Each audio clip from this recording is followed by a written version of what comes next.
Hello and welcome to Garry's Pod. I'm having a hard time deciding what I need this show to be. Initially, I wanted it to be something fun and free form, something that I could kind of steer in whatever direction I wanted. But I feel like too many things are happening on a global scale right now for this to be a podcast or a show that can fluctuate as much as I would like for it to. The biggest reason why I feel that way is once again the situation between Israel and Palestine. I don't want this show to just become a total political doomsday commentary. I feel like that wouldn't be fun to listen to, and it certainly wouldn't be very fun to make. But as of right now, we are living at the same time as perhaps one of the greatest atrocities that has ever been committed, and the greatest atrocity to ever be committed in the modern world. It's in case you haven't read the news, Israel said in an interview on Fox News, and I won't say Israel, I'll say Benjamin Netanyahu, the prime minister of Israel, said that the nation of Israel wants to, and I keep saying, I don't know if it's Israel. I'm pretty sure it probably is. I'd imagine he has a lot of supporters in his government. But he seems to be both the mouthpiece and the brain behind the entire Gaza operation. But regardless, Netanyahu says that he wants to fully occupy the Gaza Strip. Later, he apparently backpedaled this and is now saying he's only focused on Gaza City. This is silly to me. We shouldn't trust a single word he says. From the very beginning, it was Israel has a right to defend itself. And now he's talking about occupying Gaza City after he's already destroyed 75% of all structures in Gaza. He's not a trustworthy person. I think that he's truly evil, and I think that his judgment is completely clouded. I don't think that he can be trusted to make rational or ethical decisions. And I think that right now he's acting out of some strange interest that I can't quite identify. Certainly, I mean, the historical record does back up that the Palestinians have attacked Israel in the past, and Israel has either defended or attacked back. But I don't know that any act... I mean, so they say that it was October 7th. The October 7th massacre is what justifies all of this. And I've heard too much stuff swirling about October 7th for me to have a complete opinion on it. I do think that the official story details are awful. Yeah, I would totally understand wanting to take some type of military action against my neighbor if they did something like that in my territory. However, and this was covered in the last show, so many of the casualties have been of children and women and civilians. It's almost I don't know if I'm comfortable with saying this without a source, but I would imagine that a majority of the people that have been killed were probably not combatants on the Palestinian side.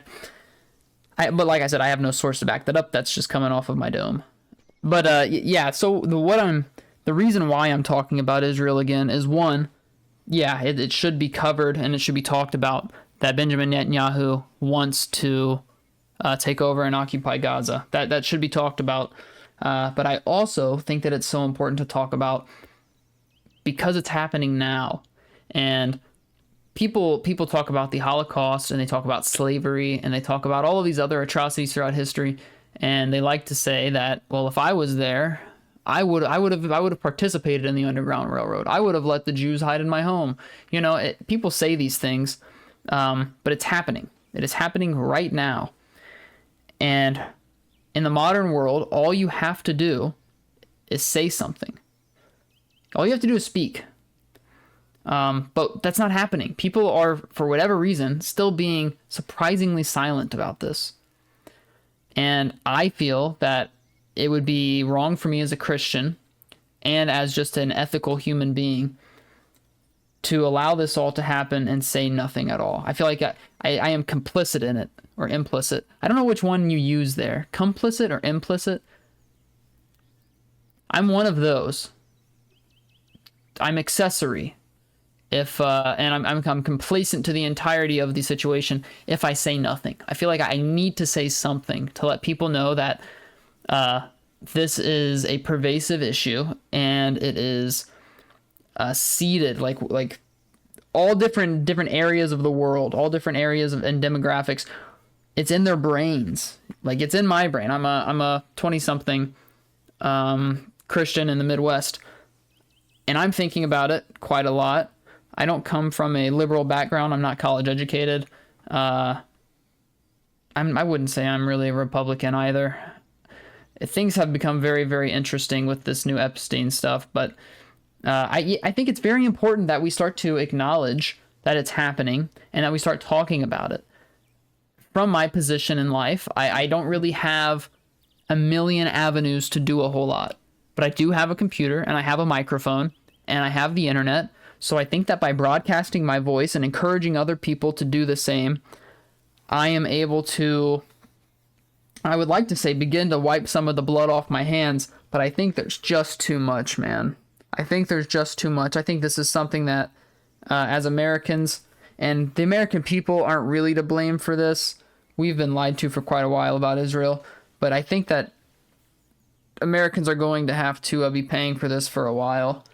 We should have never let it get this bad. Our government appears to be completely captive. So many of our politicians and our representatives, I mean, there are charts of Congress, I'll put one up, showing representatives and senators and whatever else that have been funded by AIPAC. AIPAC is the American Israeli Political Action, and I think they say it's not a foreign lobby. It's the American Israel Political Action Committee. But they say it's not a foreign lobby because it is a group of Americans who are advocating for Israel. I think that's silly. I think anybody advocating for a foreign country on any basis, I don't care if you're American, I think that, yeah, you should be treated like a foreign lobby. But yeah, so much of our politicians have been paid for by the Israel lobby in the United States. And it's happened right underneath our noses. And a lot of people don't understand the problem with that. A lot of Christians, and I said this in the last show as well, think that it's our duty as Christians to support Israel when it's just not. Israel picked the worst possible place to settle their nation. And then they have called on us every single time they need support.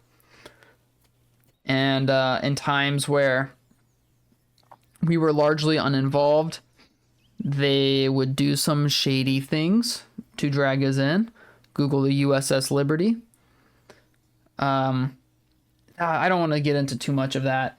I feel like this isn't really the proper place for that. I'm here primarily to recognize the evils of modern day Israel and not to do too much stirring of old issues, especially stuff that could get me in trouble.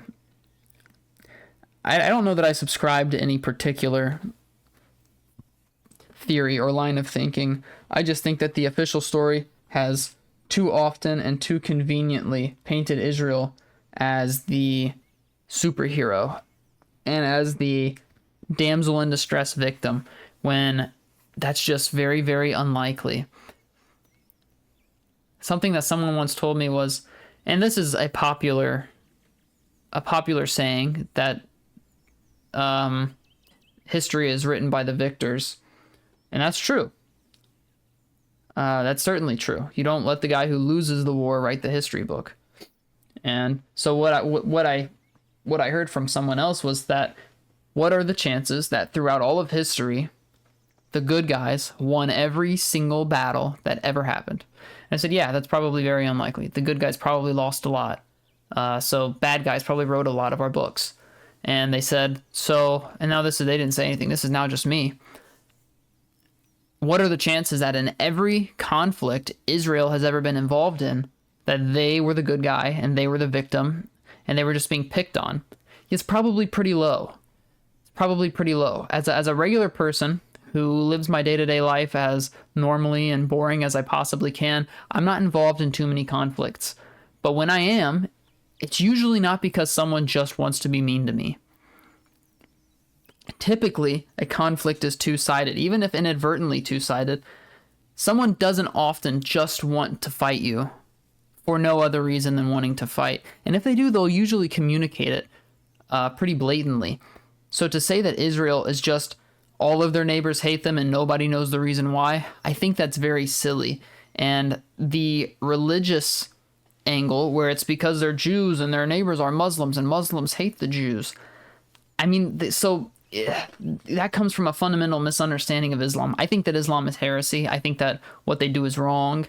But they still believe in the old laws of the Old Testament, which is Judaism. However, Talmudic Judaism, which is what I have my biggest problem with, which is what a lot of Talmudic Jews, actually all of Talmudic Jews practice, is Talmudic Judaism.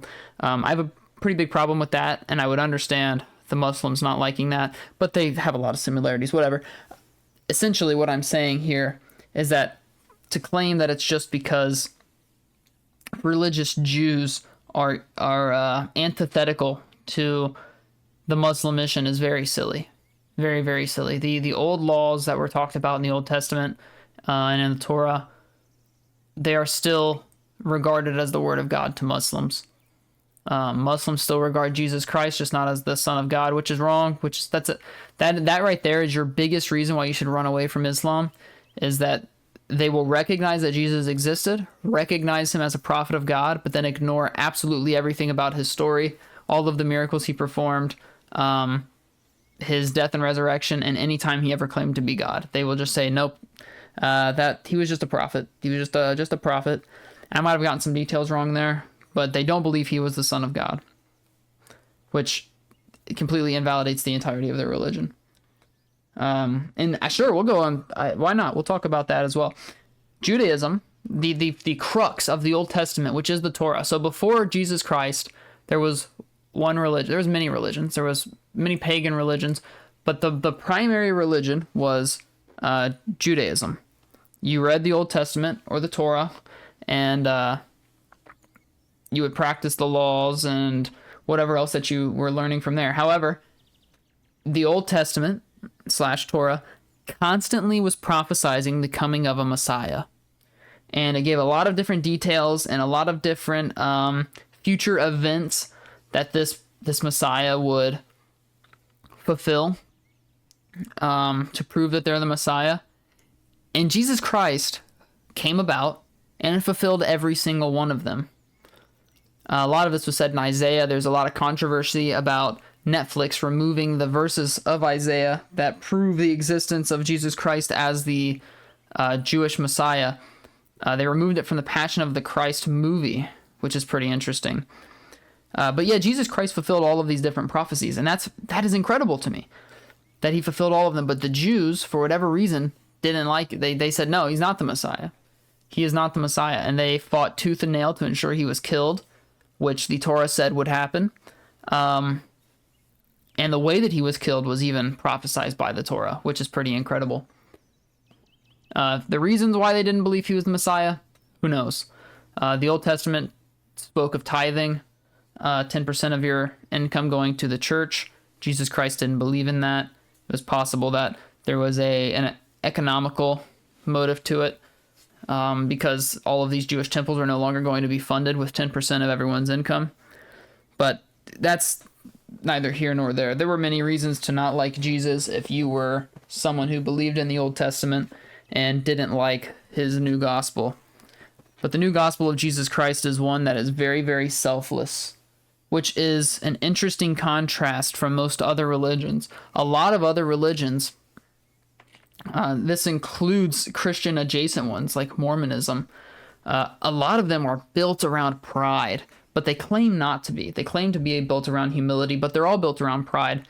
The entire idea of Mormonism is that you yourself can ascend to godhood. You can become a god of your own universe and of planets. It's very, very silly, and there is no greater pride than to thinking that you yourself could be like God. That is the epitome of pride. That is why Adam and Eve were stripped of the Eden. They ate from the tree of knowledge, which Satan told them God doesn't want you to eat that fruit, because if you do, you could become like him. And whenever they ate off the tree, the forbidden fruit, God knew, and that was original sin, pride. Lucifer committed pride and fell down to earth. Another popular sin that we see a lot is lust. That's how David fell. That's how Solomon fell. It's how Samson fell. Lust is a very, very powerful sin, and it's one that we're seeing a lot in the modern world, with pornography running rampant, absolutely destroying the minds of young ones. And it seems like some states in the United States are starting to fight back, requiring age verification to use websites that host pornography. Is it going to be enough? I don't know. In my experience, doesn't matter how many walls you put up, a young man is going to find a way to watch porn, which is very concerning. In my opinion, it should be regulated more so than many other things. It's very, very damaging to the mind of a young man and of a young woman, but I know that it's a bigger deal for young men, a much, much bigger deal for young men, because the way that men interact with porn seriously impact the minds of young women as well, and all women. I mean, not even young men and young women. This follows men and women into adulthood and middle age. There are middle-aged men who are addicted to porn, and it has serious repercussions on their relationships, including their personal health. I mean, erectile dysfunction is a very, very popular side effect of porn addiction and porn overconsumption.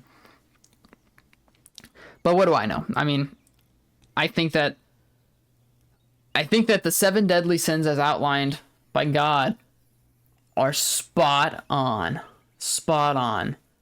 We can point at any one of them, I think, except for maybe gluttony. I think gluttony is the only one that we can't point at and say that's the greatest of all. But I feel like any of the other ones, greed, pride, sloth, wrath, lust, I feel like we can point at any of these and say that is the greatest sin of all. I do believe that pride is the greatest sin of all, to think you could be like God and to do things as if you were already God, or do things to achieve godliness. I think that we should act Christ-like. We should try to live as Christ lived.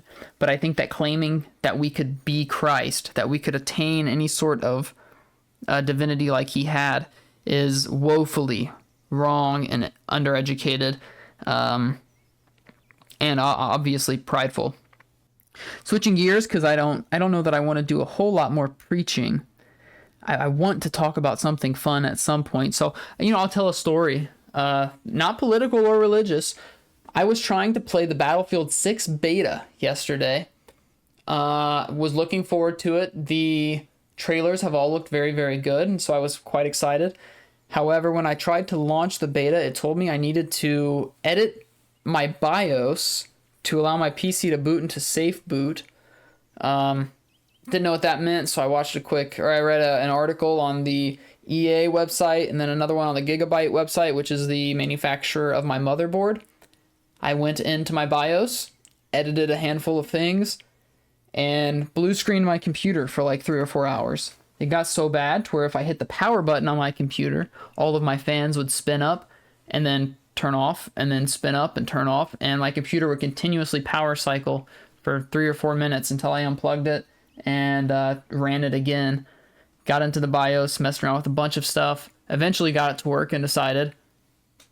And when I say got it to work, that doesn't mean I got safe boot to work. I was able to return my computer to the state it was in before safe boot.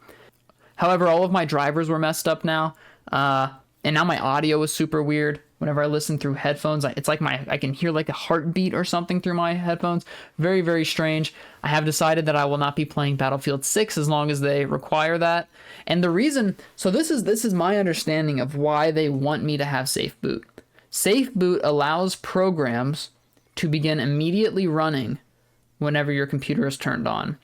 And Battlefield 6 wants to be able to do that. I'm not sure why. I'm assuming it's for some sort of anti-cheat, so it can detect cheating software before you ever have the chance to even launch it. That is just my hypothesis. However, I don't it's not worth it to me. If a video game is going to ask me to edit my BIOS, I probably will not be playing that video game. I'm enjoying other things right now anyway. I've been really into this old Japanese series called Metabots. That's been pretty fun, playing that on my new Nintendo 2DS through a small emulator I have. What else have I been up to? Elden Ring Night Rain, very, very fun. Been playing a lot of that. Counter-Strike 2, classic. I used to play a lot of CSGO back in the day. I was never good at it. You know, I feel like it's hard to have conversations about things other than the world. Especially like first world problems, such as video games and computer problems. They're very difficult to speak about whenever you know the problems of the rest of the world. And I wish they weren't so difficult to talk about. I would love to be able to have a fun podcast where people care about the video games that I'm playing and they care about the computer problems that I'm having. But it's very hard to care about almost anything when you know that there is someone your age or younger being exploded by some sort of ordinance. And that nobody cares. Nobody's doing anything about it. We have countries like France and Germany saying that they now recognize a Palestinian state. That's fantastic. But there's nobody left. You're recognizing a Palestinian state that's like 40 people. 40 people, no buildings, no roads, no schools, no hospitals. That's like recognizing a Palestinian, like I'm recognizing the homeless state. I'm going to start supporting the homeless. However, there's only 2 of them left because all the other ones have already died and been murdered or kidnapped. Well, it would have been nice if your support was there a long time ago. What's the point in supporting a Palestinian state now, especially when it's just like it's just your words? Like Germany and France, we support a Palestinian state. What does that mean? Are you going to go over there and fight Israel? Probably not. I can guarantee you won't. Guarantee you're not going to go over there and fight Israel. So what's the point of saying you recognize a Palestinian state in Gaza? It's baffling to me. Baffling. I believe it is purely just to get the international audience off their back. However, now the Israelis are going to be quite angry. And Germany and Israel do not have the cleanest history, to say the very least. I don't know that I have a whole lot more to talk about today. This was more of a dump of everything that was on my mind than anything else. I've been really frustrated recently about a lot of things, housing and salaries being at maybe the top of that list, knowing that during the Great Depression, people were able to afford a house better than we could now. I think it was the average salary during the Great Depression was 22% of the average home price. And right now, the average salary is 14% of the average home price, which is very crazy to say that the people during the Great Depression had it easier. They were making more than we are right now. And there are caveats to that for sure that I'm ignoring for the sake of drama. But I think it is still worth noting that housing is unsustainable and unrealistic. What was the other thing I wanted to talk about? Yeah, income. I mean, we're not getting paid enough. The buying power is horrific. I think it was we need to essentially double, if not triple, all of our incomes. Like minimum wage should be doubled. I would love it if my wages were doubled. I certainly wouldn't complain. That would be nice. But yeah, people need to make more money so people can spend more money. So we can pay more taxes and start paying off this debt. But we're not going to pay off the debt ever because the government wants to keep sending it everywhere else that is in America. And in America, I mean, we spend money like idiots here too. Whatever. Okay, I'll talk about something that is not political to end it. I went to see the movie Together with my lovely fiance a couple days ago, and it was pretty good. You know, we watched Companion prior to this, which was made by the creators of Barbarian, which is a horror movie we really enjoyed. But Companion was not that good. We didn't like it. It wasn't what we were looking for at all. It was more of a like comedy-ish horror. I wouldn't even call it a horror. It was just like a strange comedy-ish movie. The trailers made it seem really, really interesting, but the actual movie was not that good. Together, however, was awesome. It reminded me a lot of Hereditary. I'm not going to go too super deep because it's hard to not go into spoiler territory with it, but the themes are very similar to Hereditary. The end of the movie is very, very similar to Hereditary. And be prepared for a lot of the main characters, the couple, a lot of them just not believing each other. That in all horror movies that involve a couple, the two people do not believe each other ever, and just keep sinking further and further and further into madness and into tragedy and whatever else. I feel like it's always the guys just like, no, you have to believe me. I swear to you this is happening. And then the woman says, no, you're crazy. I'm going to go stay with my mom tonight. And then she comes back and she's all angry and he says, no, I can't do this anymore. And then now they're both stuck and they have to figure it out together after it's way too late. There's a lot of that in this. There's some sex scenes. They're very strange. I would advise not bringing children to this movie. I mean, I don't think you would bring a child to this movie anyway. But yeah, there's at least one graphic sex scene. The next one is very, very weird at the end. But there's a fair bit of nudity. You'll enjoy it. I mean, it's something else. We saw a trailer for another movie beforehand. I think it was just called Him or something like that. It's about a football player who has to join a satanic cult or something in order to get signed onto a major team. Something about it just seems weird to me. I don't know if I would love to watch it because I think that there's a lot to learn from it. They have to be pulling inspiration from somewhere, and I think it would be interesting to see where that somewhere could be. But I just feel weird about it, so I'll probably wait till Cinema Sins does a video on it, or How to Beat does a video on it. I think that's all we've got for today. Thank you for watching and for listening. If there's something you would like for me to cover, leave it in the comments, and I will do my very, very best to accommodate you. Keep your eyes open and keep talking. People in charge are counting on us to just shut up and keep going to work. But it is totally within our control whether or not that happens. And nothing changes if nothing changes. Okay, I love you very, very much. Praise Jesus.